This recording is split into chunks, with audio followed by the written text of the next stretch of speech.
नमस्कार, मैं हूं प्रभु चावला। बिहार का चुनाव चल रहा है तो किसी और विषय पर बात करना शायद ठीक नहीं होगा।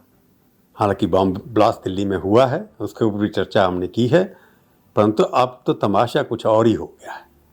तमाशा ये है कि पोलिंग हो गई, कौन जीतेगा इसके ऊपर अपने भाषण लोगों ने शुरू कर दिए।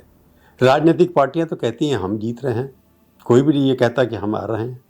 परंतु एक नई परंपरा, एक नई प्रैक्टिस शुरू हुआ है हिंदुस्तान के अंदर कि बहुत सारी पोलिंग एजेंसियां खुल गई हैं। वो अपने हिसाब से प्रोडिक्ट करती रहती इलेक्शन। उसका नाम है एग्जिट पोल एजेंसी। वो एग्जैक्ट कभी नहीं होती, परंतु एग्जिट की हमने जाकर के 2.5-4.5 करोड़ वोट पड़े, उनमें से कुछ का सैंपल लिया, उसके बेसिस पर हमने रिजल्ट अनाउंस कर दिया।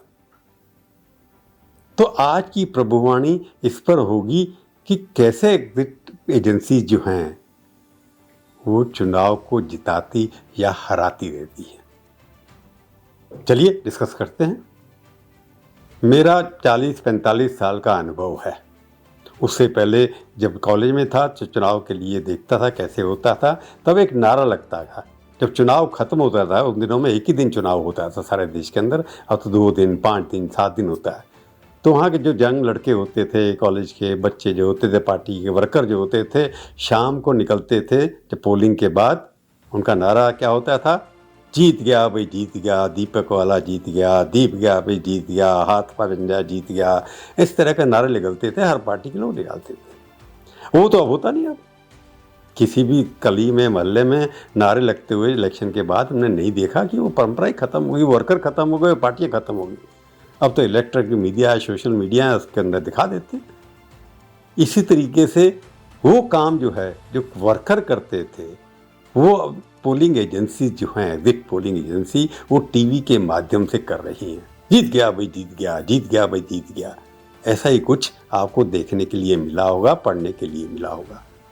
जब मैं इंडिया टुडे में काम करता था 1980 में, एक ही एग्जिट एजेंसी होती थी, पोलिंग एजेंसी होती थी, जो ओपिनियन पोल करने के बाद इलेक्शन को डिक्लेयर करती थी।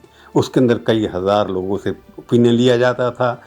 उसका मैनिपुलेशन, उसका इंटरपोलेशन होता था कि इलेक्शन को कैसे कैलकुलेट करना था। और साख थी उन लोगों की, मार्क एजेंसी थी, वो मार्केट एजेंसी थी, रिसर्च करती थी। उसके बेसिस पर 1980 के अंदर पहली बार ओपिनियन पोल के बेसिस के ऊपर प्रेडिक्शन इलेक्शन का हुआ, जो सही निकला।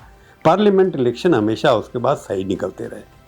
पर 1990-2000 के आते आते कई एजेंसीज को लगा कि मार्ग ही पैसा क्यों बना रही है, उसकी साख बनती चली जाए। हालांकि मार्ग एजेंसी अब नहीं करती वो सब काम।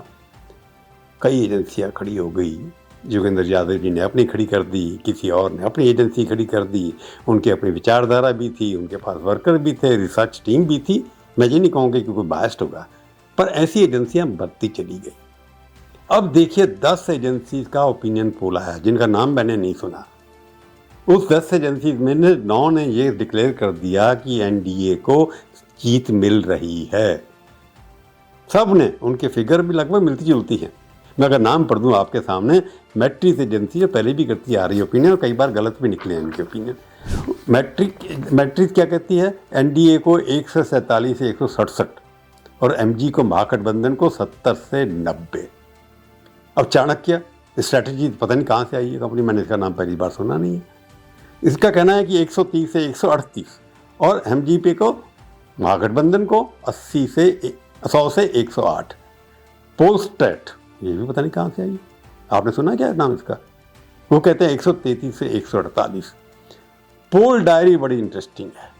कौन चलाता है, कहाँ से आता है? उन्होंने तो बिल्कुल लगता है कि कह दिया कि बाकी सब खत्म, सिर्फ एनडीए जिंदा। 184 से 209 सीटें मिलेंगी एनडीए को, यानी कि विरोधी दल तो खत्म, बिल्कुल है ही नहीं। 200 नहीं दी, वो भी अजीब बात है। 209 दी, उन्होंने 223 नहीं दी। प्रजा पोल एनालिटिक्स, वो भी कौन, 186 सीटें। उसके बाद टिफ रिसर्च, आपने नाम नहीं सुना होगा उसका, 145 से 163। जर्नो मिरर जो एक ऐसी एजेंसी है जिसने कहा है कि महागठबंधन आगे हो सकता है, 130 से 140 सीटें मिल सकती हैं। उससे पहले रुद्रा रिसर्च 140 से 152 और जेवीसी पोल 135 से 150। इसकी एवरेज निकाली जाए तो लगभग 160 सीटें बनती हैं और उनसे उनकी बाकी दूसरी तरफ 100 से कम बनती हैं। हालांकि सब चैनल्स ने एनडीए की सरकार बनवा दी। एबीपी जो है आनंद बाजार पत्रिका का हिंदी का चैनल, उन्होंने पोल ऑफ पोल्स निकाला अपने हिसाब से। उन्होंने कहा एनडीए को 100 से 110 मिलेंगी, महागठबंधन को 130 से 140 मिलेंगी। ये एक ही चैनल है जिसने पोल ऑफ पोल्स के हिसाब से महागठबंधन को, उनके पोल किससे से आए इसका मेरे पास डिटेल नहीं है, मैंने देखा भी नहीं इसलिए मेरे को पता भी नहीं है। और एक तरह से, परंतु इसका अलग देखिए, ऑपोजिशन कह रहे हैं कि मार्केटिंग कर रहे हैं अपनी एग्जिट पोल एजेंसीज वाले, परंतु मार्केट सट्टा बाज़ार में क्या हो रहा है क्योंकि उसके बारे में अलग से चर्चा हो रही है कि सट्टा बाज़ार जिसको कहते हैं फलूदी सट्टा बाज़ार। फलूदी सट्टा बाज़ार भी जो होता है, जो पल्स होती है लोगों की कि कौन जीत रहा है, बातचीत करके करते हैं, उसकी फिर चर्चा टीवी चैनल पर बहुत होती है कि वो लोग चाहते हैं कि सट्टा के अंदर पता होता है पल्स का कि उनका पैसा लगा होता है उसके ऊपर। तो इसलिए सट्टा बाज़ार का क्या कहना है, उनका अजीब है। उनका कहना महागठबंधन को 138 से 159 सीटें मिल रही हैं और उन्होंने पार्टी का ब्रेकअप भी दिया जो किसी और ने नहीं दिया। फलूदी बाज़ार के अंदर आरजेडी को 85 से 92, कांग्रेस को 30 से 35 यानी कि आधी, वीआईपी को 3 से 8 और लेफ्ट वालों को 20 से 24 यानी कि वीआईपी पार्टी ज़्यादा नहीं चली ऐसा लग रहा है इसके अंदर। और एनडीए को उन्होंने सिर्फ 93 to 99 सीट्स दी हैं और जेडीयू को 38-40 जितनी पहले थी लगभग उतनी 43 सीटें थी और भाजपा को 46 से 49। फलूदा बाज़ार के अंदर फलूदी बाज़ार के अंदर सबसे ज़्यादा नुकसान बीजेपी को दिखाई दे रहा है। ये फलूदी बाज़ार का है, ये भी कोट किया जा रहा है। अब देखते हैं कि फलूदी बाज़ार वाले जीतते हैं या एग्जिट पोल जो चला रहे थे वो जीतते हैं, ये चर्चा होती रहेगी। अभी तो कई एजेंसी के पोल आने बाकी हैं, जैसे अपने गुप्ता जी थे जिन्होंने पिछली बार पार्लियामेंट के ऊपर एक टीवी चैनल पर रोना शुरू कर दिया जब गलत हो गए थे, उनका भी आना है। सी वोटर हैं देशमुख साहब, वो भी करते रहते हैं, उनका भी वोटर आने हैं। तो इस हिसाब से 12 एजेंसीज के एग्जिट पोल आएंगे और सब एग्जिट पोल की लगभग दिशा एक ही है कि एनडीए जीत रही है। हो सकता है जीतेगी, मेरे को नहीं लगता कि इसमें मैं इसके ऊपर आंकड़े के ऊपर जाना चाहूँगा, परंतु इसके ऊपर सवाल उठना ज़रूरी है कि क्या इलेक्शन कमीशन के जो गाइडलाइंस हैं, ऑपोजिशन के लोग जो सवाल उठा रहे हैं कि ये तो बाजार लगा हुआ है, इनमें से जो डिक्लेयर करना चाहिए गाइडलाइन साहब कि इनका मेथडोलॉजी क्या है, इन्होंने कितने बूथ पर गए, कितने वोट इकट्ठे किए, कितने लोगों से बात की, इनका पहला एक्सपीरियंस कितना है, इन्होंने अपने आप को रजिस्टर करा रखा है कि नहीं कर रखा है, ये सब डिस्क्लोजर जो होता है, क्या किसी सरकार के लिए काम करते हैं या पॉलिटिकल पार्टी के लिए काम करते हैं, इनके जो मालिक हैं किसी बिजनेस से जुड़े हुए हैं कि नहीं जुड़े हुए, इस बारे में डिस्क्लोजर टीवी चैनल पर होना चाहिए, परंतु वो नहीं हो रहा, ऐसा कहना है अपोजिशन दल का। और मैं भी मानता हूँ कि हम पत्रकारिता के लिए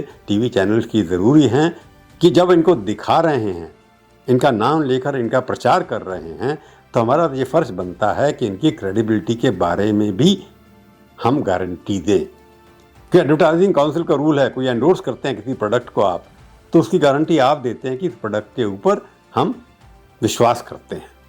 तो इससे जो दुकानें खुलती चली जा रही हैं, जो कहना है अपोजिशन का, उससे साख सारे के सारे मैकेनिज्म के ऊपर गिरती चली जाती है। और उनका ये भी कहना है कि इन सबकी एवरेज निकालो तो 160-155 बनती है। उनका कहना ये है कि अमित शाह जी हमेशा पहले आंकड़ा देते हैं और जब एग्जिट पोल आते हैं तो उसमें लगभग वही आंकड़ा होता है। अमित शाह जी ने कहा था इस बार 160 बार, तो एजेंसियों की एवरेज भी 160 होती है। ये ऑपोजिशन आरजेडी के नेता, जो बाकी कांग्रेस के नेता कह रहे हैं कि एजेंसी जो है हम उनके ऊपर विश्वास नहीं करते। मैं भी एक डिस्कशन में था, अब ऑपोजिशन के लोग यही कह रहे थे कि जिस दिन 14 तारीख आएगी उस दिन हम बात करेंगे। सवाल ये उठता है कि किस बेसिस पर ये लोग काम करते हैं। जीत गया भाई, जीत गया, एनडीए वाला जीत गया जो नारा लग रहा है, उसमें से ये भी नहीं बताया गया कि इसमें से कौन सी पार्टी की कितनी सीटें हैं। क्योंकि जिस तरह के आंकड़े आ रहे हैं उसके अंदर कई सवाल ऑपोजिशन वाले उठा रहे हैं। उनमें से एक ये सवाल ये कि महिलाओं के बेसिस पर एनडीए जीतेगा। ये तो सच है कि मोदी को महिलाओं के वोट बहुत ज़्यादा मिलते हैं, उनकी पॉपुलैरिटी महिलाओं में सबसे ज़्यादा हो रही है। अगर महिलाओं के वोट जो कहना है बिहार के जो एग्जिट पोल हैं, हालांकि इलेक्शन कमीशन ने ये बताया कि इतने वोट हैं महिलाओं के, परंतु परसेंटेज भी बता दी कि रिकॉर्ड पोल हुआ है 1951 से लेकर के आज तक बिहार के अंदर इतना सारा वोटिंग नहीं हुआ। तो उसके अंदर सबसे ज़्यादा रिकॉर्ड है 71% महिलाओं के वोट पड़े हैं। पुरुषों के मुकाबले उनके 10 से ज़्यादा परसेंट बड़े हैं। तो महिलाओं का वोट किस तरफ जाएगा? एग्जिट पोल के हिसाब से सारी की सारी महिलाएं मोदी जी के साथ हैं या एनडीए के साथ हैं या नीतीश के साथ हैं। क्योंकि महिला जो हैं पॉपुलर हैं मोदी जी के साथ, तो बीजेपी की सीटें बढ़नी चाहिए। एग्जिट पोल के ऊपर कई सवाल उठते हैं।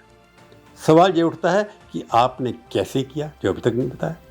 सवाल ये भी उठते हैं आंकड़ा आपने इकट्ठा किए इतने, जबकि इलेक्शन कमीशन का वोट परसेंटेज आया नहीं।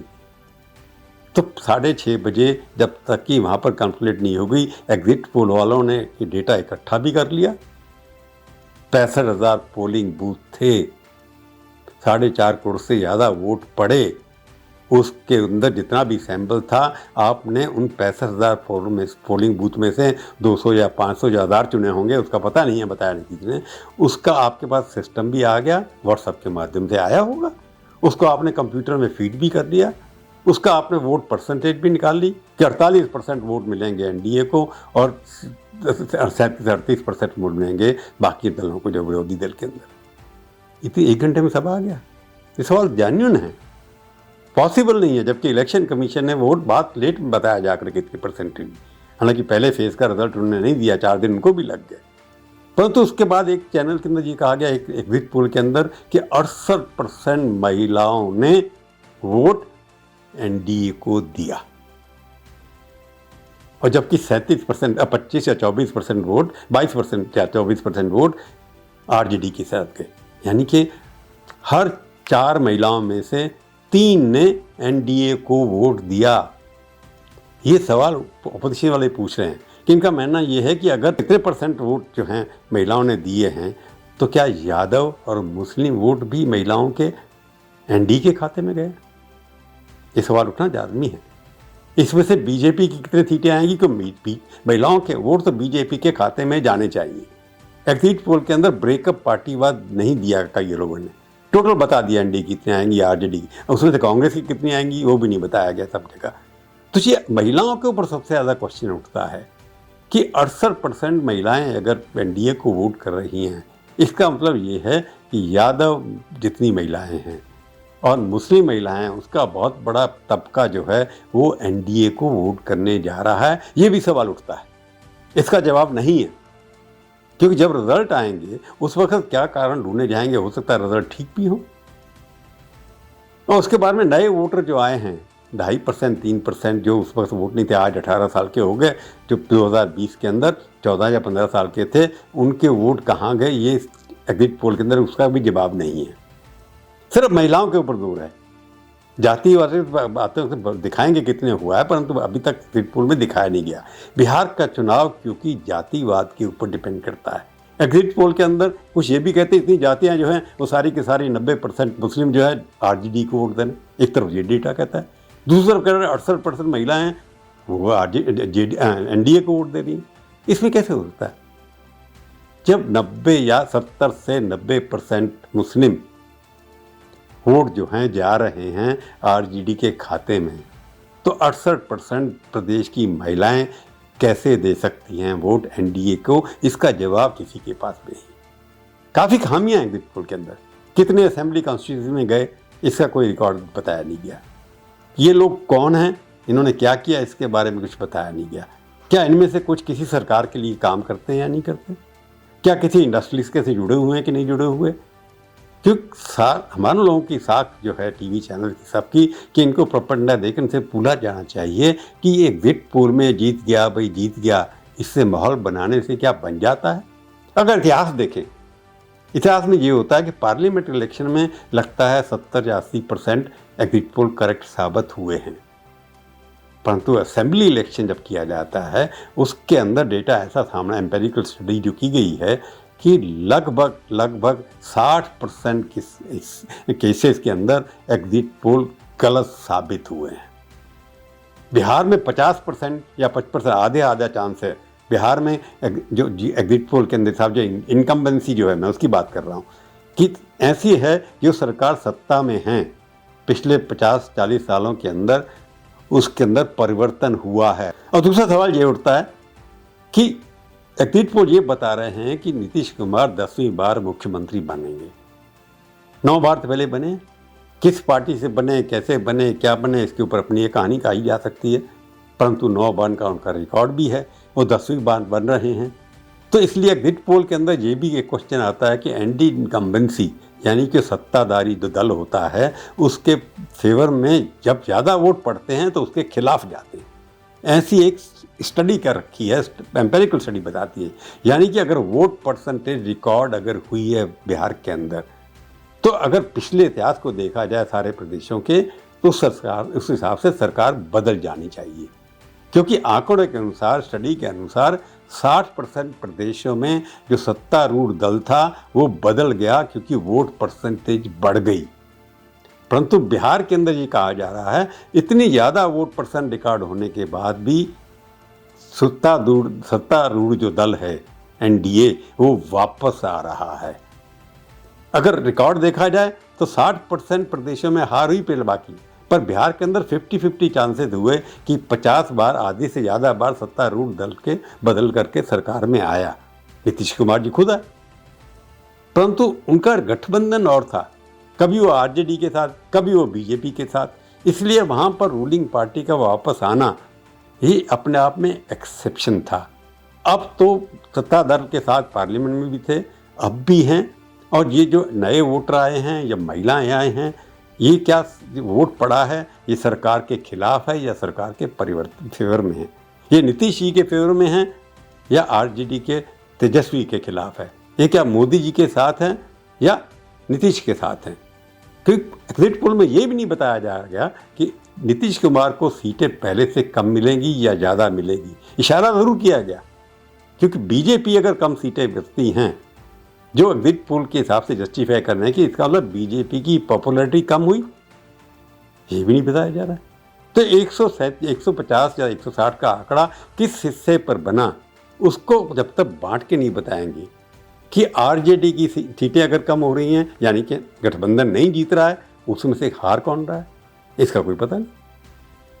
और नेशनल डेमोक्रेटिक अलायंस यानी कि एनडीए जीत रहा है, उसके अंदर सीटों की बढ़ोतरी किसी हो रही है। 43 सीटें अगर जेडीयू की थी, वो क्या 60-70 हो रही हैं? तभी तो आप 150 से पहुँचेंगे। 150 पहुँचने के लिए बीजेपी को किसको बांटेंगे आप? उसके अंदर पासवान भी हैं, उसके अंदर बाकी पार्टियाँ भी हैं, मांझी जी भी हैं, तो कैसे 160 बनता है? ये इसका कोई भी तरीका उसके अंदर एक्सप्लेन नहीं किया गया है। तो जिस तरह से मीडिया और डीएम के जो दुकान खुल गई है एग्जिट एजेंसीज की, उसके ऊपर किसी ना किसी तरह से कंट्रोल होना चाहिए। हर एक एजेंसी को एक सर्टिफिकेट देना चाहिए कि उनका एक्सपीरियंस कितना है, कितने लोग उनके काम करते हैं, कितनी उनकी टर्नओवर है, और उन्हें पूरा देखना चाहिए डेटा कि कितनी कॉन्स्टिट्यूंसी में गए। ये सब पब्लिक में टीवी की स्क्रीन पर दिखाई देना चाहिए, उसके बाद डिस्कशन होना चाहिए। इस तरह से माहौल बनाने के बाद उसके बाद रिजल्ट अगर उल्टा आता है तो देश के अंदर, डेमोक्रेसी के अंदर मीडिया एक बहुत बड़ा स्तंभ है, चौथा स्तंभ माना जाता है। इससे उसकी क्रेडिबिलिटी कम होगी।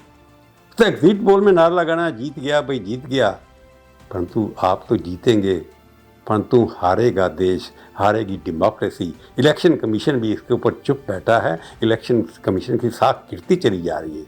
हालांकि वोट अच्छा पड़ा, कोई हिंसा के कारण नहीं हुए, इतने बड़े देश में इलेक्शन कराते आ रहे हैं, परंतु बिहार के अंदर देखा गया कि कई प्रदेशों के लोग जिन्होंने अपने जहाँ रहते हैं वहाँ वोट डाला, कहीं और वोट डाला, इस तरह के सोशल मीडिया पर पिक्चर डाले गए हैं। ऐसा लगता है कि हर प्रदेश से कुछ लोग अपना घर जहाँ है वहाँ भी वोट डाला और दूसरी जगह भी वोट डाल रहे हैं। ऐसे एग्जाम्पल हैं, बहुत कम हैं, परंतु एग्जाम्पल नहीं होने चाहिए। तो क्रेडिबिलिटी इस देश के डेमोक्रेटिक प्रोसेस में, प्रजातंत्र में, यहाँ के चुनाव प्रक्रिया पर सवाल उठा देते हैं। इसलिए आगे से हर टीवी चैनल या न्यूज़पेपर को किसी भी एग्जिट पोल के ऊपर बैन लगा था कि आप कर नहीं सकते जिस दिन पोल चल रहा, परंतु चुनाव की काउंटिंग से पहले उसकी घोषणा करना, ये तेजस्वी ने भी आरोप लगाया, अखिलेश ने भी आरोप लगाया है कि ये एग्जिट पोल इसे दिखा रखा है ताकि ऑफिसर्स के ऊपर एक दबाव बने कि एग्जिट पोल ये कह रहे हैं तो आपका रिजल्ट भी यही आना चाहिए। होता नहीं है वैसे ऐसा। वही सारे तो बंगाल भी जिता रहे थे, घुसपैठिया ला रहे थे। आपका चैनल तो और घुसपैठिया ले आया था। बताइए कितना घुसपैठिया आया।